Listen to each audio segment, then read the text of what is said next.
Mwanaume unapokuwa na changamoto katika tezi dume yako, aidha tezi dume yako imevimba au ukuaji wake umeongezeka, yani imekuwa kubwa, au ikiwa na kansa ya tezi dume, basi kuna dalili zinaweza zikajitokeza kuanzia kwenye mfumo wa mkojo hadi kwenye mfumo wa uzazi. Na baadhi ya dalili ambazo zinaweza kujitokeza ni kupata maumivu makali au kuchomwa wakati wa kutoa shahawa zako au mbegu zako za kiume, lakini pia kupungua kwa kiwango cha shahawa pamoja na kubadilika kwa shahawa zako, yani shahawa zinaweza zikatoka nyepesi kama majimaji, lakini pia hata kwa upande wa rangi yake inaweza ikawa rangi ya kahawia, yani inakuwa ni kuchanganyika na damu ikiwa mtu ana kansa ya tezi dume.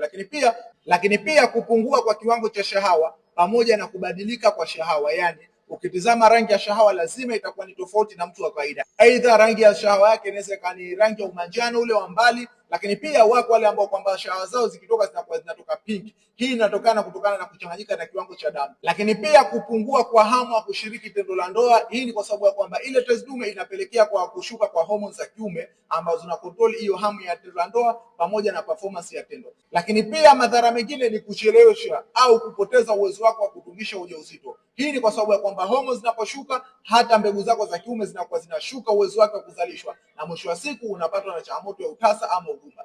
Sasa kama ni mwanaume ambaye unahisi una dalili za tezi dume kama vile kukojoa mara kwa mara hususan wakati wa usiku, kushindwa kuzuia mkojo unapohisi kukojoa, kupata maumivu au kuchomwa wakati wa kukojoa pamoja na dalili nyingine, so ni vyema kupata ushauri wa kitaalamu ili uweze kuondokana na changamoto yako. Kumbuka tezi dume ni hatari na inaweza kupelekea vifo pamoja na madhara mengine makubwa. Kuondoa chanzo, kutibu tatizo lako.